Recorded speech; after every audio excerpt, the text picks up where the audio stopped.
दिल्ली शहर में कपूरचंद जौहरी के दो पुत्र थे। बड़े का नाम रूपचंद और छोटे का नाम फूलचंद जौहरी था। मरते समय कपूरचंद काफी धन अपने दोनों लड़कों के लिए छोड़ गया था। बाप के क्रियाकर्म के पश्चात जो कुछ धन बच रहा था, उससे दोनों भाइयों ने कई वर्षों तक गुलछरे उड़ाए। आखिरकार उनकी नासमझी से सारा धन खर्च हो गया। तब इनको धनोपार्जन की चिंता हुई। जब दिल्ली में रहकर धनोपार्जन की इन्हें कोई तरकीब न सूझी, तो परदेश जाने का मन बनाया और गृहस्थी के लिए आवश्यक कुछ सामान लेकर 2-3 वर्षों के लिए रवाना हो गए। जब कुछ दूर निकल गए, तो इन लोगों ने देहातों से सामान खरीदना और अगले देहातों में बेचना प्रारंभ किया। इस तरह खरीद फरोख्त करते हुए बहुत दूर निकल गए। रास्ते में उन्हें एक जंगल मिला। उस जंगल के मध्य में एक तालाब था। इनको प्यास सता रही थी, अतः उस तालाब पर बैठकर निर्मल जल पान किया। फिर स्नान करने की इच्छा हुई तो स्नान कर लिया। तालाब में स्नान करने के निमित्त 2-3 सीढ़ी नीचे उतरते ही फूलचंद के पैर के नीचे कोई ठोस चीज पड़ी।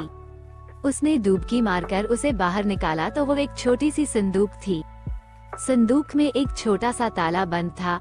फूलचंद ने ताले को पत्थर से मार मार कर तोड़ दिया। उसमें 2 बेशकीमती लाल लाल हीरे बंद थे। वो उनको देखकर बड़ा प्रसन्न हुआ और अपने ज्येष्ठ भ्राता रूपचंद को दिखलाने के लिए बुलाया। रूपचंद उसकी आवाज सुनकर नजदीक गया तो देखा कि फूलचंद के हाथ में 2 लाल हैं। वो उन लालों को अपने भाई रूपचंद को दिखलाकर बोला, भाई, यह एक लाल आप अपने पास रखें और एक मैं लूंगा। रूपचंद ने कहा, भाई, इस दौलत को लेकर आप घर लौट चले, मैं भी यह सब माल बेचता हुआ थोड़े दिनों में लौट आता हूँ। फूलचंद भाई का कहा मानकर घर लौटने की तैयारी करने लगा। वह लाल दिखलाते हुए रूपचंद से बोला, भैया, मैं घर तो लौट जाऊंगा, परंतु आप अपने हिस्से का लाल ले लेवें। रूपचंद ने भाई को आगा पीछा समझकर उत्तर दिया, भाई, आप जानते ही हो कि परदेश में अपने पास दौलत रखना कितना खतरनाक होता है। अतएव यदि आप मुझे लाल देने की इच्छा रखते हैं तो घर पहुंचकर मेरे हिस्से का लाल अपनी भाभी को देकर उसे छिपाकर रखने के लिए भली भांति समझा देना।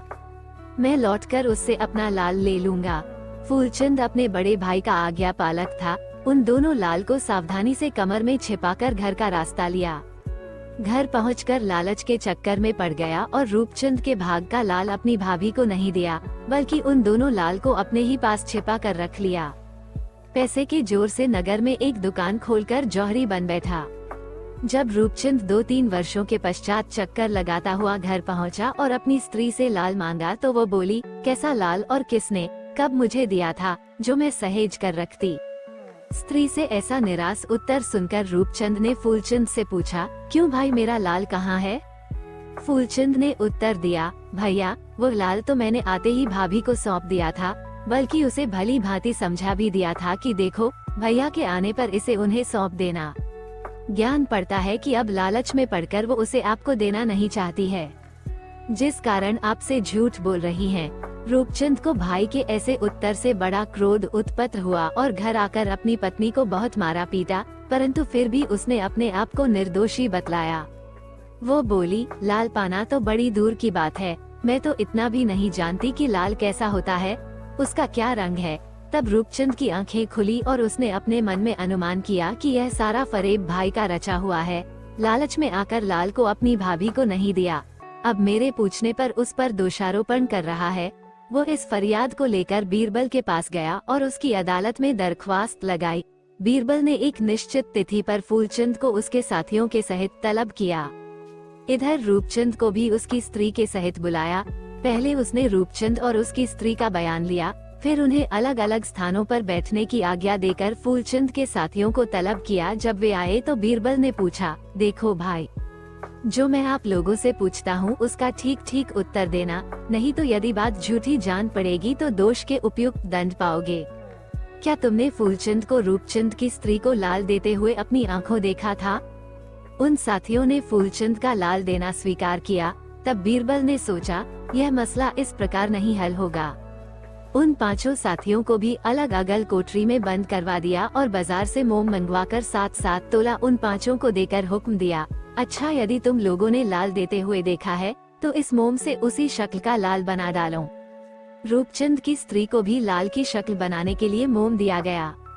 जब निर्धारित समय बीत गया और सभी से लाल लेने की बारी आई तो बीरबल ने पहले उन्हीं दोनों भाइयों का लाल मंगवाया। उन दोनों के लाल का आकार एक सा था। तब एक एक कर पांचों साथियों का लाल भी मंगाकर देखा, वे पांचों 5 ढंग के थे। उनमें लाल के आकार का एक भी न निकला। तब रूपचंद की स्त्री की तलबी हुई, भला वो बेचारी लाल का हाल क्या जाने, निरा चुप रह गई। बीरबल ने उससे पूछा, तूने अपना लाल क्यों नहीं बनाया? वह पर्दे की आड़ से बोली, सरकार, आज तक मैंने लाल आंखों से देखा भी नहीं है, तो कौन सा आकार बनाकर आपको दिखलाती। बीरबल ने उसकी करतूतों से उसे निर्दोष समझा और उसको ये भी प्रकट हो गया कि यह सारी करतूत फूलचंद की ही है, केवल अपने भाई को ठगने के लिए ही यह सब प्रपंच रच रखा है। बीरबल फूलचंद के साथियों को फिर से धमकाया, परंतु वे भली भांति गढ़ छोड़ कर तैयार किए गए थे, इसलिए उनमें से एक भी नहीं डिगा। तब बीरबल ने 2 सिपाहियों को इशारे से बुलाकर कोड़ा लगाने का संकेत किया।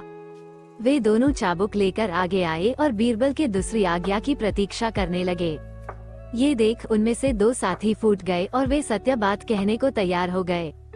उनका दूसरा बयान इस प्रकार हुआ, हुजूर, हमारा कसूर माफ किया जाए, क्योंकि हमने जो कुछ भी झूठ कहा है उसका कारण एकमात्र फूलचंद है। उसने ही हम लोगों को बहकाकर झूठ बुलवाया है। बीरबल को फूलचंद का ही सारा दोष प्रतीत हुआ और उसे लक्ष्य कर बोला, अब बता, तू क्या कहता है? तेरे साथियों ने अभी तेरे सामने क्या कहा है?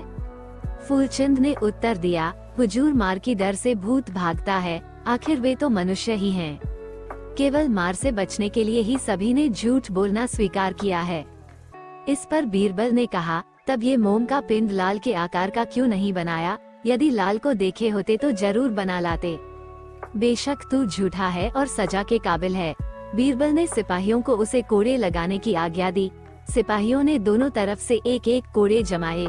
फूलचंद भी अक्ल भी ठिकाने आ गई और अपना कसूर गर्दन झुकाकर अर्ज किया, हुजूर, वे लाल मेरे ही पास है, मैं उन्हें अभी ला देता हूँ। दोनों लाल को मंगवा कर बीरबल ने एक लाल रूपचंद को दिया और दूसरा फूलचंद के हिस्से का राजकोष में जमा करा दिया। फूलचंद और उसके साथियों को झूठ बोलने के कारण उचित दंड दिया गया।